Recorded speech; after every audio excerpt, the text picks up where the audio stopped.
Halo semua. Di sini saya akan berbagi sedikit informasi mengenai kampus saya. Kampus saya bernama Universitas Maritim Raja Ali Haji atau biasa disebut Umrah. Universitas Maritim Raja Ali Haji merupakan salah satu universitas negeri yang berada di Kepulauan Riau, tepatnya di ibu kota Provinsi Kepulauan Riau, Kota Tanjung Pinang. Universitas Maritim Raja Ali Haji berdiri sejak tahun 2007. Universitas Maritim Raja Ali Haji merupakan sebuah universitas yang didedikasikan sebagai upaya untuk mencetak generasi muda yang memiliki keunggulan di bidang ilmu pengetahuan dan teknologi. Nah, bagi kalian yang tertarik melanjutkan studi di Umrah memiliki 5 fakultas dan 20 jurusan, sehingga kalian dapat menyesuaikan minat dan bakat kalian. Adapun fakultas yang ada di Umrah diantaranya Fakultas Ilmu Sosial dan Ilmu Politik dengan 5 jurusan, Fakultas Ilmu Kelautan dan Perikanan dengan 5 jurusan, Fakultas Keguruan dan Ilmu Pendidikan dengan 5 jurusan, Fakultas Ekonomi dengan 2 jurusan, dan terakhir Fakultas Teknik dengan 3 jurusan. Untuk akreditas kampus, Umrah sendiri telah berakreditasi B loh. Baiklah, itu saja sekian video tentang Umrah yang dapat saya sampaikan. Apabila tertarik untuk info lebih lanjut, silahkan kunjungi website Umrah yang tertera di bawah ini. Assalamualaikum warahmatullahi wabarakatuh. Perkenalkan, kami dari kelompok 4 mata kuliah Politik dan Manajemen Kota yang beranggotakan Tiara Rosa Adira, Loli Yopita, Agum Gemelar, dan Doni Andrian akan menyampaikan presentasi mengenai birokrasi sebagai agen pelayanan publik. Nah, untuk tidak memperpanjang waktu, mari kita mulai. Oke, kita masuk materi yang pertama, birokrasi garis depan.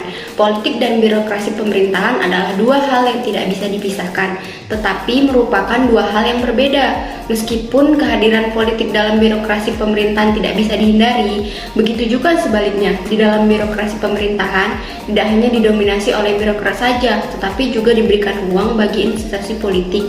Max Weber berpendapat bahwa birokrasi itu dibentuk independen dari kekuatan politik. Ia berada di luar atau di atas aktor-aktor politik yang saling berkompetensi satu sama lain. Birokrasi diutamakan kepada kepentingan negara dan rakyat secara keseluruhan, sehingga siapapun kekuatan politik yang memerintah birokrat dan birokrasi memberikan pelayanan terbaik kepadanya. Nah, dalam konsep street level birokrasi menggambarkan para aparat birokrasi yang langsung bersentuhan dengan masyarakat untuk melakukan pelayanan publik. Teori tersebut muncul pada tahun 1980 yang dikemukakan oleh Michael Lipsky yang berpendapat bahwa street level birokrat merupakan mereka yang telah menjalankan tugas dan fungsinya secara langsung berhubungan dengan masyarakat. Lipsky juga mengemukakan bahwa di dalam praktek street level birokrat terdapat mekanisme untuk mengatasi situasi yang sulit, yaitu sebagai upaya jalan tengah untuk keluar dari masalah frustasi antara besarnya permintaan pelayanan dan keterbatasan sumber daya yang dimiliki. Adapun model street level birokrat terbagi menjadi 8. Yang pertama, regulasi. Yang kedua, keinginan untuk menghindari konflik. Yang ketiga, dinamik dengan kolega. Yang keempat, permintaan intervensi. Yang kelima, rutinitas. Yang keenam, tekanan politik. Dan yang ketujuh, keyakinan setiap individu. Dan ke-8, sumber. Selanjutnya, kekuatan dan kelemahan street level birokrat. Kekuatan utama dalam street level birokrat yaitu memberikan sebuah pelayanan secara langsung yang di dalamnya memiliki makna. Bahwasannya, para birokrat garis depan atau dengan kata lain disebut dengan street level birokrat ini telah memberikan pelayanan yang sifatnya secara langsung kepada para klien atau masyarakat yang menggunakan jasa tersebut. Maka dari itu, birokrat garis depan harus bisa memberikan pelayanan sebaik mungkin kepada masyarakat. Kekuatan kedua sebagai birokrat garis depan dapat memberikan sanksi serta membatasi kehidupan masyarakat sesuai dengan aturan atau kebijakan serta prosedur-prosedur yang telah dibuat atau ditetapkan. Birokrat garis depan telah mengarahkan orang yang memiliki ruang lingkup konteks sosial. Kekuatan yang ketiga salah satunya birokrat garis depan dapat memprioritaskan serta menggariskan seperti halnya status tingkatan sebuah kelayakan dalam bidang publik, servis, serta melakukan pengawasan warga dalam menerima sebuah program yang telah dibuat atau yang telah ditetapkan oleh pembuat kebijakan. Kelemahan yang pertama yakni salah satunya dalam bidang perekrutan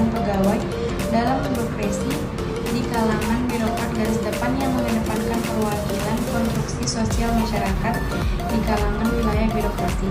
Maka hal-hal yang seperti itulah dapat membuat birokrasi mengabaikan sebuah sistem dan objektivitas berdasarkan kemampuan dan persyaratan standar yang telah ditetapkan dalam rekrut birokrasi. Kelemahan kedua yaitu sebuah orientasi street level birokrasi terhadap birokrat garis depan mengenai aturan dasar serta prosedur yang sangat tinggi serta mengedepankan menjadikan sebuah tolak ukur pelayanan yang berakibat merendahkan sebuah kemampuan street level birokrat. Yang ketiga, kinerja atau kemampuan para birokrat garis depan telah menjadi sebuah sarana administrator yang dimana sebuah sistem kekuasaan lebih monoton, sentralistik, dan juga paternalistik yang dimana hal tersebut dapat mengakibatkan kinerja street level birokrat terfokus pada hal-hal seperti kedudukan pejabat atau atasan. Selanjutnya saya akan membacakan tentang spoil system. Spoil system menjadi salah satu budaya yang sudah ada di Indonesia dan juga menjadi sebuah sistem birokrasi yang sudah cukup lama bertahan. Hal ini terjadi dikarenakan adanya kebijakan-kebijakan yang dibuat oleh pemerintah yang dibilang sangat bisa diintervensi oleh kaum-kaum elit ataupun kaum penguasa di negara Indonesia dalam arti mempertahankan sebuah kekuasaan. Undang-Undang Nomor 5 Tahun 2014 tentang aparatur sipil negara yang Peraturan Pemerintah Nomor 11 Tahun 2017 tentang manajemen pegawai negeri sipil. Pejabat yang berwenang untuk menetapkan mutasi disebut dengan pejabat pembina. Kepegawaian dalam pejabat pembina ini diduduki oleh para kepala daerah sehingga para kepala daerah dapat dengan mudah memilih siapa saja yang memang dia inginkan untuk dimutasi, sehingga mereka dapat memanfaatkan kewenangan ini untuk kepentingan pribadi ataupun kepentingan golongan tertentu sehingga perlu adanya perubahan undang-undang ASN. Dampak yang diberikan oleh spoil system ini dapat merusak pola good governance yang dimana memfokuskan efisiensi. Kenapa bisa bersangkutan? Dikarenakan adanya ASN yang tidak berkompeten di jabatan tersebut dapat menghambat suatu proses pelayanan publik dan dapat juga merusak citra dari pemerintahan tersebut. Spoil system sendiri dapat membuat orang-orang yang tidak kompeten di bidang pemerintahan bisa masuk ke dalam lingkup pemerintahan, dikarenakan kedekatan mereka terhadap pejabat-pejabat yang memiliki kuasa yang tinggi sehingga jika hal ini terjadi, membuat terambatnya roda pemerintahan yang sudah menggunakan e-governance. Karena mereka tidak mempunyai kompeten atau ilmu yang mumpuni untuk mengelola hal tersebut, sehingga yang terjadi adalah mereka hanya menghambat jalannya penyelenggaraan pemerintahan di era revolusi 4.0 seperti sekarang, karena kita tidak hanya memberikan pelayanan yang terbaik untuk masyarakat yang ada di Indonesia, akan tetapi kita juga berlomba-lomba dengan negara lain untuk memberikan pelayanan-pelayanan yang terbaik. Saya akan menjelaskan tentang merit system berdasarkan Undang-Undang Nomor 5 Tahun 2014 tentang aparatur sipil negara menyatakan bahwa penerapan sistem merit dalam kebijakan dan manajemen aparatur sipil negara, bahwa sistem merit merupakan sebagai kebijakan dan manajemen ASN berdasarkan kualifikasi dan kompetensi dan kinerja yang diberlakukan secara adil dan wajar tanpa diskriminasi. Diskriminasi di sini maksudnya adalah tanpa kekerasan. Jadi tujuan sistem merit itu adalah untuk memastikan jabatan di birokrasi pemerintahan diduduki oleh orang yang profesional dalam arti melaksanakan tugas yang berlandaskan nilai dasar, kode etik, dan kode perilaku ASN. Nah, di sini bahwasanya merit sebagai suatu sistem yang menempatkan kedudukan atau jabatan berdasarkan kemampuan atau kecakapannya dan bukan berdasarkan faktor-faktor spoil seperti kelas sosial, gender, kesukuan atau ras. Yang mana berarti sistem merit merupakan suatu sistem yang merupakan terbentuknya pola tatanan yang lebih adil dan lebih profesional dalam pengangkatan ASN. Penerapan merit system di pemerintahan kabupaten atau kota. Nah, teman-teman bisa melihat pada grafik 1 dan grafik 2. Untuk pada grafik 1, yang mana kita ketahui bersama bahwa hasil penelitian mandiri penerapan sistem merit di pemerintah terdapat 76 kabupaten.